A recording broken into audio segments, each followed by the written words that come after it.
আসসালামু আলাইকুম, welcome back to my channel. আজকে ছিল তৃতীয় নম্বর ব্লগ। আজকে মাকে বললাম, হোস্টেল থেকে বাড়ি এসেছি বলে মাকে বললাম মোগলাইটা রান্না করো। তো আমি বাজার করতে যাব। চলো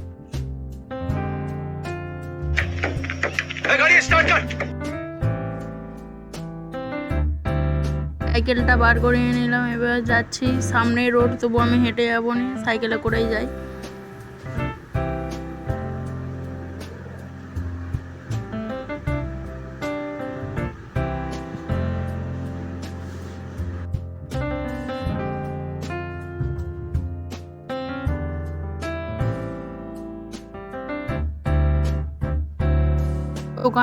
দোকানে চলে এসে এবার কাকুকে বলছি যে বাজারগুলো দিয়ে দাও। কাকু ফোনে কথা বলছে, তো কাকুর ছেলেকে বলে দিলাম। ছেলে আমাদের জন্য মালটা রেডি করছে।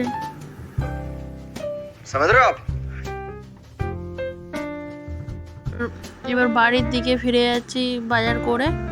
সামনে বাড়ি, সাইকেলে করে আবার চলে আসলাম। ওই অরেঞ্জ কালারের বাড়িটা হচ্ছে আমাদের।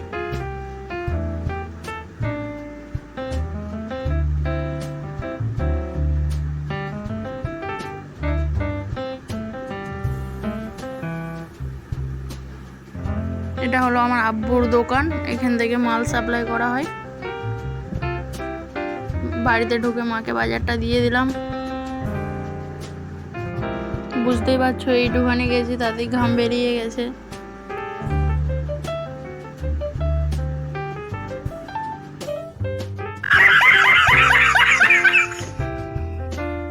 এসে দেখি মা আলু পেঁয়াজগুলো কেটে নিয়েছে। এবার আদা রসুনটা থেতো করছে, তো আমি গ্যাসটা গরম করে জলটা গরম করে নিলাম ময়দা মাখাবো বলে। এবার ময়দাতে কতটা চিনি নুন দিতে হয় সেটা তো আমি জানি না, তাই জন্য মা ওটার পরিমাপটা দিয়ে দিচ্ছে, আমি শুধু মাখিয়ে দেবো।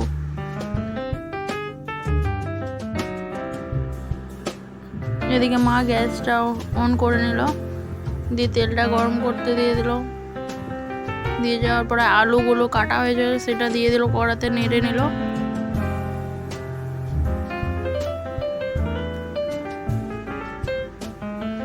পর আলুটা লাল হয়ে যাওয়ার পরে পেঁয়াজ আদা রসুনটা দিয়ে দিল, দিয়ে একটু জল দিয়ে আলুটা সিদ্ধ করতে দিয়ে দিল। এবার আমি ডিমগুলো ভেঙে নিচ্ছি, ফাটবো।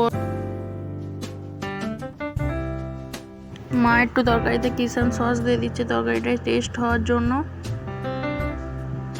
দিয়ে হালকা করে উপর থেকে গরম মশলা ছড়িয়ে দিল। কিছুক্ষণ ঢাকনা দিয়ে রাখার পরে তরকারিটা তৈরি হয়ে গেল, তুলে নিল ডিশ। আমি ময়দাটা মাখিয়ে নিয়ে ডো টাইপের করে নিয়েছিলাম।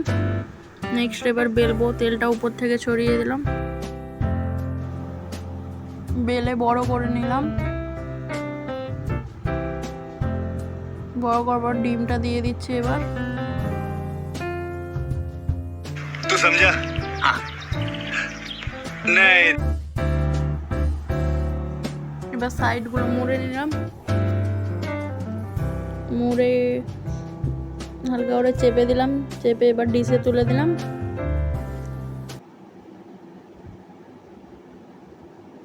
ওদিকে নিয়ে এবার মা তাওয়াতে ছেড়ে দিল।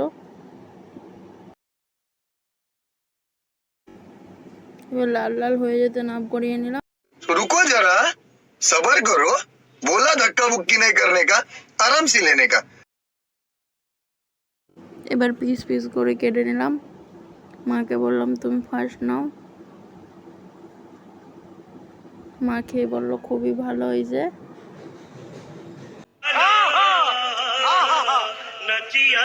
আমি খেয়ে নিলাম হালকা করে।